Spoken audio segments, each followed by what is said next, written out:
Hey, so a friend of mine made me aware that I must have got distracted several videos back when I was talking to y'all about being down in Arizona's prison's grinding unit in Florence, Arizona. I was telling y'all about the dude that when he left, he cussed out everybody and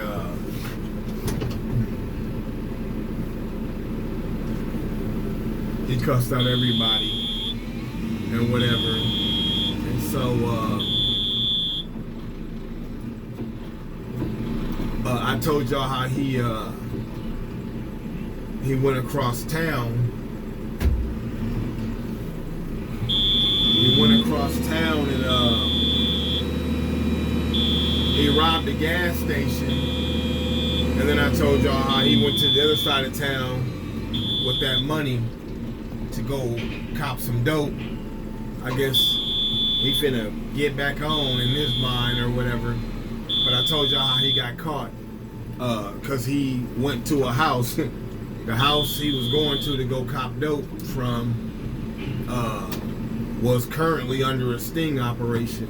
So I had told y'all that or whatever. Well, anyway, my friend was telling me that I guess I didn't tell y'all the sanctions, and I guess the reason I think about it, the reason why I didn't tell y'all any sanctions he received, because I got moved and I was in a different prison before he got sentenced.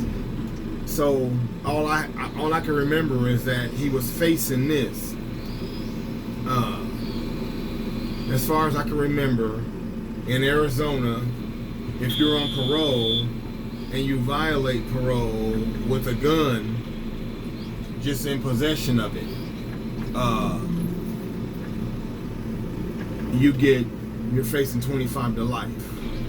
And I guess that's kind of like a set sentence. Like you don't have a choice. You're getting 25 to life.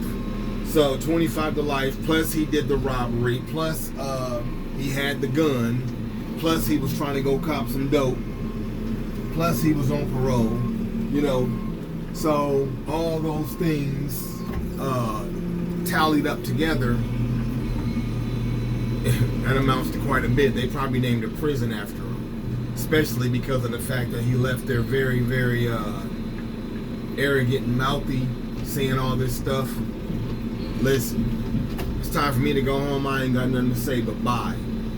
Period. I'm finna sit up here. See, this is the reason why it's not good to be a follower, to be a coward, and think that you have to behave the way the majority of the inmates are behaving. So you're just following the flow of whatever's going on. That's a coward. Like, stand up for yourself. Stand up for what's right. Like, if something ain't right, you don't gotta go with it. Like, stand up. Be the person that says that this ain't right. Be that guy. Like, some people just ain't got no backbone. Straight up. Just in there, scared for their lives, and then want to just run with a pack. Whatever pack of wolves are running around targeting people that are sheep-like. They want to join that so they can have some protection. That's weak. Anyway, but you know, there's for example, back down to the Arizona prison, it don't have to, a person don't have to be an inmate to have the same sort of influence as far as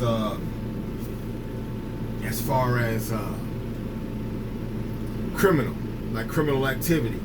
I'll give you a perfect example. So when I was in NSP, there was a female officer down there. Her last name was Johnson, and she was the disciplinary coordinator. So she's basically the one, when you get a write-up, she's the judge. She's gonna give you sanctions. Don't you know, this woman got wrapped up with the Aryan Brotherhood disciplinary coordinator. She comes in there in episodes, apparently. She comes to work in a series of episodes where she brought them a 22 revolver. And she bought it in there in parts, so it was disassembled. She bought it in there in parts, and then she finally got it to whomever, and they put it back together and hid it. And so now they got a gun in prison. But that gun got into the prison by way of the disciplinary coordinator, the person that sentences inmates for being negligent on behavioral policies. So anyway, it was another guard, also down in Arizona, also while working at Riding Unit, was involved in bringing in drugs. Something happened to where he just decided he was done bringing in these drugs. I don't know if he wasn't making enough money, the cut wasn't right, something went wrong, somebody talked to him wrong, whatever happened, whatever the case may be. What happened though, for the most part, every staff gets 2 regular days off, and those days off are usually back to back. So they'll have 2 days off, in sequence. And so anyway, this one white guard decides that he don't want to deal with the Aryan Brotherhood and all this drug trafficking anymore. So he got to his day off. He got his son at the house with him. If I remember right, his son was like 2. I don't know nothing about the son's mom, whatever. She's not part of the story. Anyway, he's at home with the son, and some people come and knock on his door. He answers the door. This is early in the morning. He answers the door, and whoever was knocking on the door blew him away with a 12 gauge. Just blew him away. I think it was 2 shots or it was a double barrel. One of the two. It was either 2 shots or a double barrel, but either way, it was shots to the chest. Blew him back, reached in, locked his bottom lock, shut his door, left him in there with his 2-year-old son. And he was in there until... So when it happened, this was his first day off. So he's not expected to be to work today or tomorrow. So I guess he had a reputation for not missing work or not failing to call in if he's going to be late or if he needs to have some time off. So I guess that wasn't his normal behavior. So when he didn't come to work on the 3rd day, they put out a health and welfare request to check on him. So somebody who had keys to his house went by there to go check on him, open up the door, and when they open up the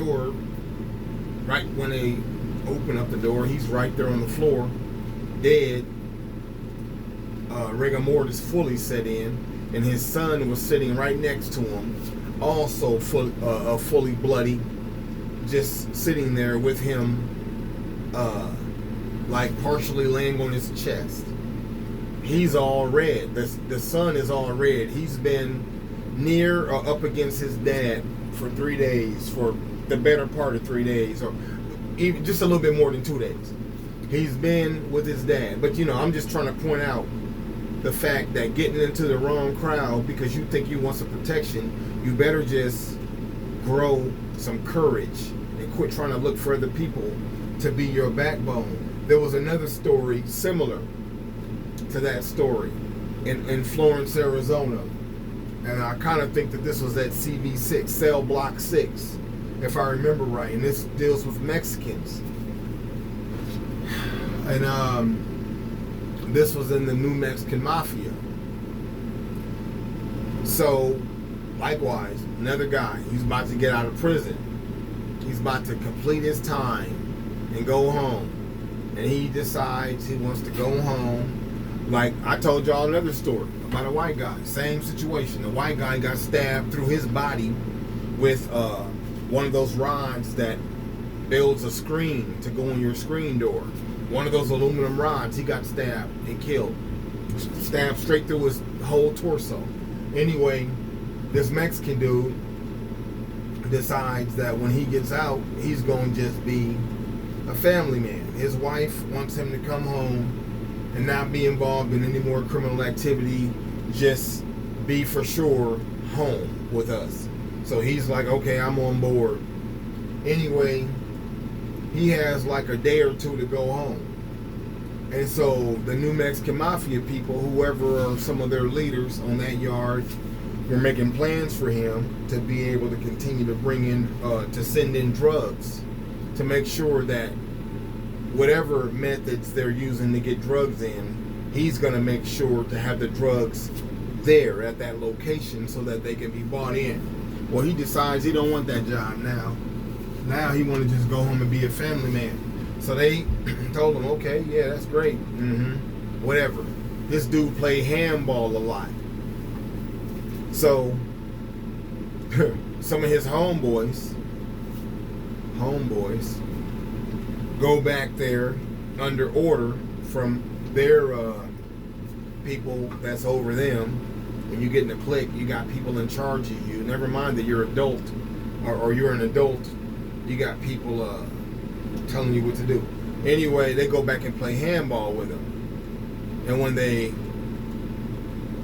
get back there to play handball, so they're back there playing. Everything's going whatever. So then some more people from the same clique, the New Mexican Mafia, they show up. And when they show up, if I remember right, they did some sort of signal. They made some sort of signal. And it made the people who were standing around just watching the handball game, it made them all leave. And whoever was in the handball game that wasn't a part of this scheme, they all left. So when they all left, there's nobody back there but the dude that's about to go home, the New Mexican Mafia members that he's been playing handball with, and these other New Mexican Mafia members that are back here for different reasons. And so anyway, he recognizes the procedure.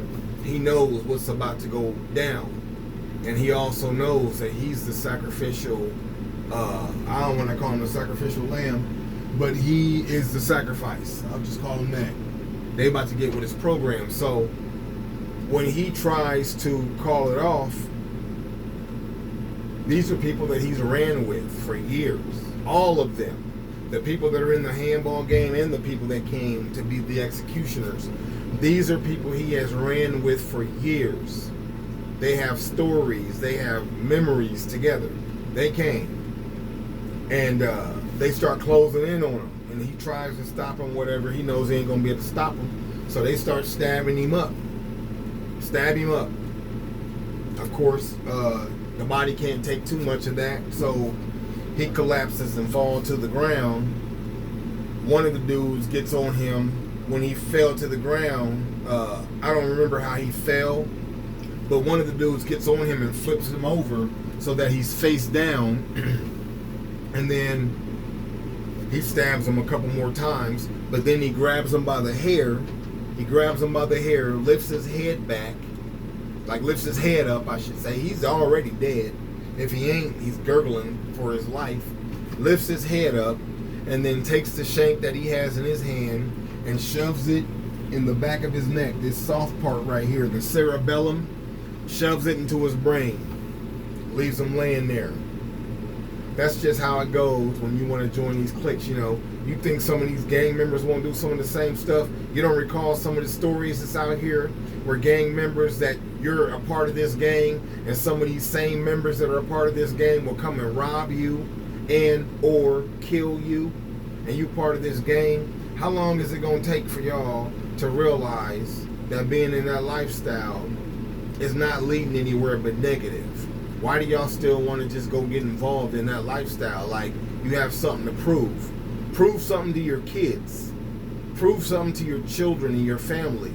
Prove that you could be a part of that equation instead of being on the opposite side of the spectrum and getting sentenced to all this time and then want to be in there complaining about who's taking care of your children. Shut up.